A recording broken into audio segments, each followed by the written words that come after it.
Nuusboere word met trots geborg deur Laveld Agrochem en JAC Motors. Welkom terug julle.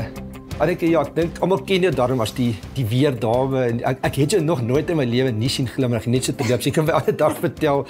Ek dink dis ook 'n mooi getuienis, maar natuurlik ja, in ons lewe ook in 'n Laveld Agrochem se kant, alles wat ons doen gaan oor die weer, want dis of te veel reën of te min reën, is altyd 'n te, maar in jou wêreld en wat jy sien en tegnologie wat jy gebruik, vertel ons 'n bietjie oor hoe gebruik jy weer as 'n instrument om ook ons lewe makliker te maak. Ja, so ek dink ek wil dalk net begin deur te sê almal weet van die koneksie wat landbou met weer het. Landbou is so afhanklik van weer, maar wat interessant is dat landbou ook iets vir die weer kan beteken en ek dink minder mense weet daarvan. Ja. En dit is iets wat my die laaste tyd ook baie in herlewingslandbou laat fokus het en dit is deur jou grond as 'n tipe koolstofspons te kan gebruik. En dit was vir my 'n fantastiese iets om te leer toe ek besef maar koolstof wat in die atmosfeer vir ons 'n groot probleem is, as ons dit in die grond sit, dan beteken dit skielik lewe en dit help met daardie grond-ekostelsel en om jou grond se gesondheid te verbeter.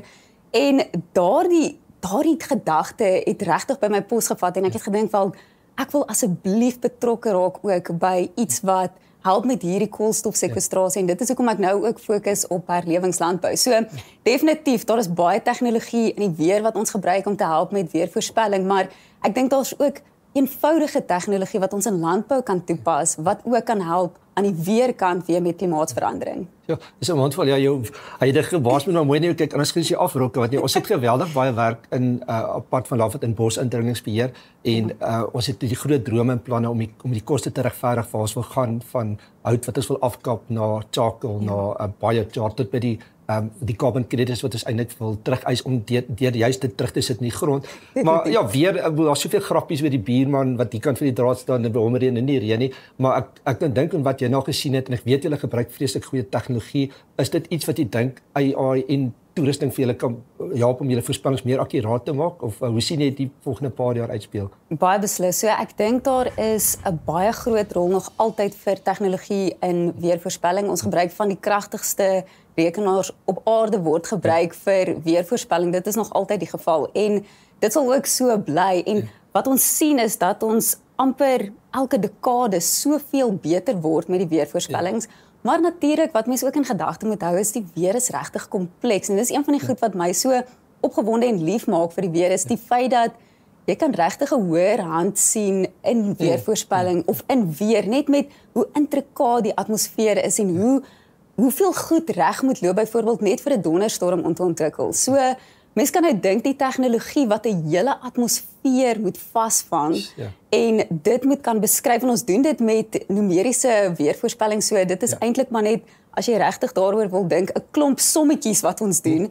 En dit is dan waarop die weervoorspellings gebaseer is, maar vir so 'n komplekse atmosfeer kan jy dink die tegnologie wat jy moet gebruik is ongelooflik, maar dit word elke jaar beter en nou met AI wat ook 'n rol begin speel. Ek het juis net voor die week 'n berig gelees hoe hulle nou meer begin kyk hoe ons AI kan gebruik om ook met weervoorspellings te help. So ek dink die rol van 'n meteoroloog gaan anders lyk in die toekoms. Dit gaan want die modelle begin al hoe beter en beter word. So ek dink ons rol gaan meer wees hoe vertolk ons wat ons sien op die modelle aan Jan publiek en aan byvoorbeeld die landbousektor en wat het die landbousektor regtig nodig en waar kan ons kyk hoe ons al hierdie tegnologie en inligting wat tot ons beskikking is kan gebruik om juis mense te help met besluitneming en veral ook ek het 'n groot hart vir die boere om vir boere inligting daar te stel wat hulle kan help in hulle besluitneming juis ook in hierdie milieu van klimaatsverandering en goed wat seisoene wat begin anders lyk. Dit is regtig iets waarop ek wil fokus. Maar goed soos see-temperature goed, is daar goed wat gegeewe is wat jy weet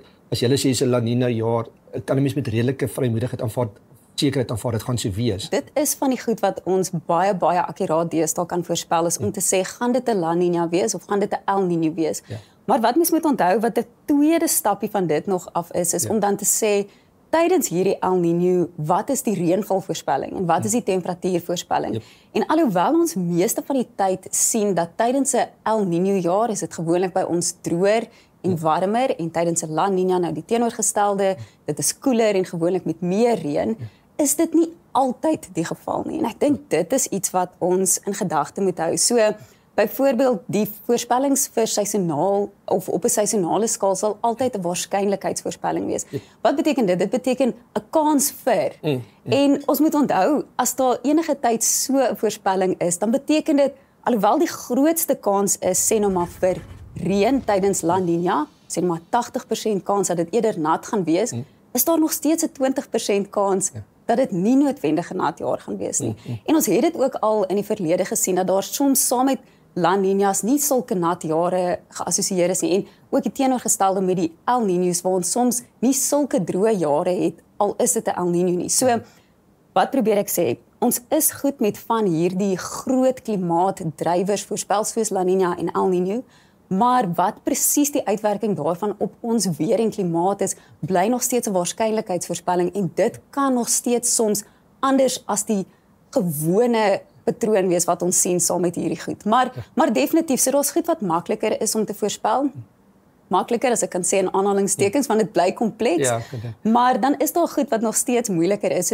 Soos byvoorbeeld wat nog altyd meer van 'n uitdaging bly is hoe kleiner die skaal van die weerpatroon, hoe moeiliker is dit om te voorspel. Hoe groter die skaal, hoe makliker. So La Niña, El Niño gebeur oor duisende kilometers in die stille oseaan. So ons kan, dit is 'n baie groot stelsel, 'n baie groot siklus wat ons kan waarneem.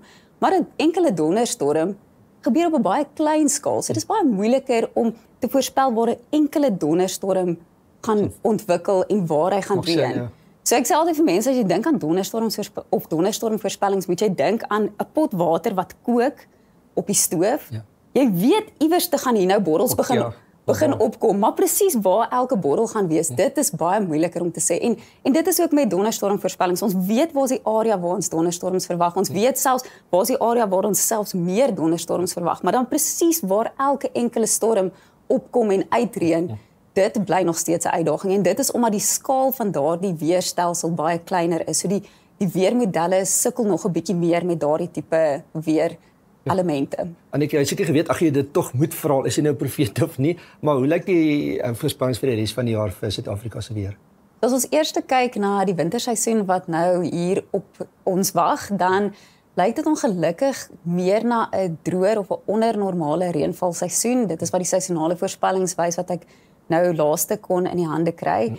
Alhoewel ek moet bysê vir ons winterreënvalseisoen is die seisonale voorspellings 'n bietjie moeiliker om te maak. So hou net dit ook in gedagte, maar dit lyk tans asof dit meer 'n ondernormale reënvalseisoen gaan wees. Dan as ons kyk na die einde van die jaar, die somerseisoen wat voorlê, dis eintlik nog 'n bietjie vroeg om daarvoor 'n voorspelling te maak, maar die wêreldmodelle wat ons na kyk, die klimaatmodelle van meeste van die groot groepe en wat seisonale voorspellings maak, wys op die oomblik dat dit lyk soos of 'n swak La Niña aan die einde van die jaar of meer 'n neutrale seisoen wat gaan voorlê vir hierdie Desember, Januarie en Februarie. Maar daardie vraag moet jy my eintlik weer so September se kant vra, dan kan ek met meer sekerheid vir jou sê wat wys die modelle. Nee, daai is perfek, dankie. Ek wil die mense nou ook nog steeds op hulle knie hou, so wil al die geheime weg hierdie.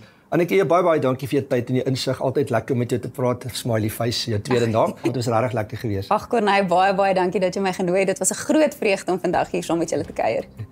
Lusboere word met trots geborg deur Laveld Agrochem en JAC Motors.